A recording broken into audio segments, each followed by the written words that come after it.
আজকে আমি আপনাদেরকে খুব সহজভাবে বাড়িতে থাকা উপকরণ দিয়ে চিকেন সবজি রোল করে দেখাবো, যেটা এতটাই মজা, রেস্টুরেন্টের থেকেও অধিক মজা এবং স্বাস্থ্যকর রেসিপি, যেটা বাচ্চাদের টিফিনে কিংবা সন্ধ্যার নাস্তাও কিন্তু অসম্ভব মজার। এই রেসিপিটা অবশ্যই ট্রাই করবেন। আর বাচ্চারা যারা বায়না করে কোনো কিছু খেতে চায় না, এটা অবশ্যই টিফিনে করে দিবেন, খুবই মজা করে খাবে।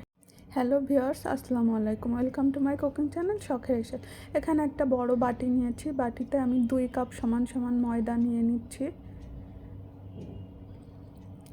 এখন আমি পরিমাণ মতো লবণ দিয়ে দিলাম, সামান্য তেল দিয়ে দিচ্ছি, দিয়ে হাত দিয়ে খুব ভালোভাবে মেখে নিচ্ছি। লবণ আর তেলটা দিবেন, তাহলে ময়দার মিশ্রণটা খুব ভালো হবে। এখন আমি অল্প অল্প করে পানি দিয়ে মিশ্রণটা খুব ভালোভাবে বানিয়ে নেব। এখানে আমি 2 কাপ ময়দার জন্য 2.5 কাপের মতো পানি দিয়ে এরকম একটা হালকা বেটার তৈরি করে নিয়েছি।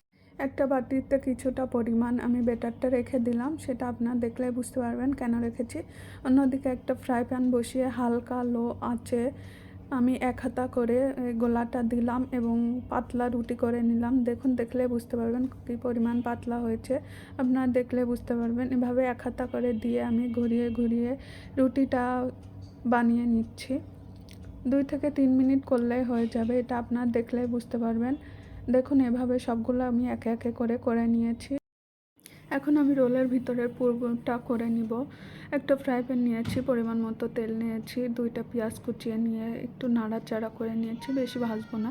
এখন আমি 250 গ্রামের মতো চিকেন ছোট ছোট করে কেটে নিয়েছি, নিয়ে ভালোভাবে নেড়ে চেড়ে নিব একটু। এখন এর মধ্যে 1/2 চা চামচ আদা বাটা, 1/2 চা চামচ রসুন বাটা, সামান্য ধনিয়া গুঁড়া, সামান্য মরিচার গুঁড়া, সামান্য হলুদের গুঁড়া, স্বাদ মতো লবণ দিয়ে খুব ভালোভাবে নাড়াচাড়া করে নিব মশলার সঙ্গে।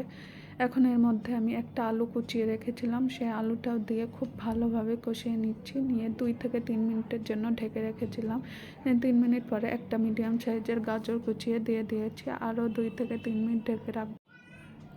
2-3 মিনিট পরে আমি ঢাকাটা তুলে 2-3টা বরবটি কুচিয়ে নিয়েছি, এখন দিয়ে খুব ভালো মতো নাড়াচাড়া করে 2টা কাঁচামরিচ হাত দিয়ে ভেঙে দিয়ে খুব ভালোভাবে মিশিয়ে সামান্য পানি দিয়ে ঢেকে দিব আরও 3 থেকে 4 মিনিটের জন্য। 3 থেকে 4 মিনিট পরে দেখুন আমার কিমাটা খুব ভালো মতো রেডি হয়ে গেছে। এখন এর মধ্যে আমি সামান্য জিরা গুঁড়া, সামান্য গরম মশলা দিয়ে দিব, তাহলে ফ্লেভারটা ভালো আসবে। আমার চিকেন পুরটা একেবারেই রেডি হয়ে গেছে। দেখুন কতটা সুন্দর আর লোভনীয় লাগছে দেখতে। এখন আমি সব রোলগুলো একে একে বানিয়ে নিব। দেখুন রুটিগুলো কেমন পাতলা হচ্ছে, দেখলে বুঝতে পারবেন। এখন রোলের মাঝখানে আমি 2-3 চামচ করে পুর দিব, আর এভাবে 4 সাইড দিয়ে ময়দার গোলা রেখেছিলাম সেটা সামান্য করে দিয়ে দিব, যাতে রোলটা ভালোভাবে আমি মোড়াতে পারি। দেখুন এভাবে দিয়ে নিচ্ছি, দেখলে আপনারা বুঝতে পারবেন। এক সাইড দিয়ে টান দিয়ে উপরে উঠিয়ে সাইডটা দিয়ে দিচ্ছি, আর এক সাইডে এভাবে দিয়ে দিচ্ছি। খুব ভালোভাবে এটা আপনারা দেখে নিন, দেখলে বুঝতে পারবেন, খুব সহজ।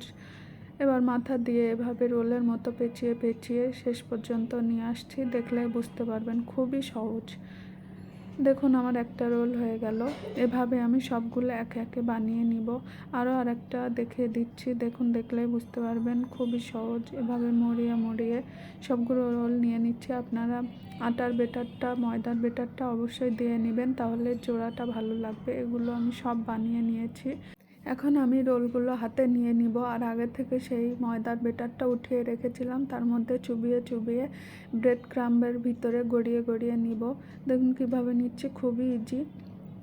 এভাবে সবগুলো একে একে নিয়ে নিচ্ছি। সবগুলো আমার নেওয়া হয়ে গেছে। দেখুন রোলগুলো দেখতে কতটা সুন্দর হয়েছে।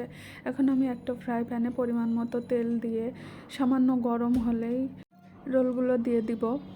এ সময় অবশ্যই চুলাটা লো মিডিয়ামে রাখবেন। একে একে রোলগুলো দিয়ে দিচ্ছি। এখানে প্রথমে 4টা দিয়ে দিয়েছি, আরও 1 থেকে 2 মিনিট পরে রোলগুলো উল্টিয়ে আমি খুব ভালো একটা ব্রাউন কালার পর্যন্ত ভেজে নিয়েছি। দেখুন কালারটা কত সুন্দর এসেছে, দেখতে কতটা লোভনীয় হয়েছে, খেতেও কিন্তু অনেক মজা। এই রেসিপিটা আপনার সকলে বাড়িতে অবশ্যই ট্রাই করবেন। বাচ্চাদের টিফিনে কিংবা সন্ধ্যার নাস্তায় কিন্তু জমে যাবে। আর আপনারা এই রোলটা দীর্ঘদিন ধরে সংরক্ষণ করতে পারবেন। একটা এয়ারটাইট বক্সে রেখে দিবেন ডিপ ফ্রিজে ১ মাসের মতো আপনারা রেখে অনায়াসে খেয়ে নিতে পারবেন। যখন ইচ্ছে তখনই বের করে ভেজে খেয়ে নিবেন। বাচ্চাদের টিফিনে দিয়ে দিবেন ঝটপট। এই রেসিপিটা আপনারা করতে পারেন। এভাবে আপনারা করে অনেক দিন যাবত সংরক্ষণ করতে পারবেন। এখন আমার রোলগুলো সব ভাজা হয়ে গেছে। দেখুন পরিবেশনের জন্য একেবারেই রেডি। রোলগুলো দেখতে কতটা লোভনীয় হয়েছে, খেতে অনেক মজা হয়েছে। এখন একটা রোল আপনাদেরকে আমি ভেঙে দেখিয়ে দিচ্ছি ভিতরটা কতটা সুন্দর আর কতটা লোভনীয় দেখতে। দেখুন কতটা ভালোভাবে কুক হয়েছে, দেখলেই বোঝা যাচ্ছে। আর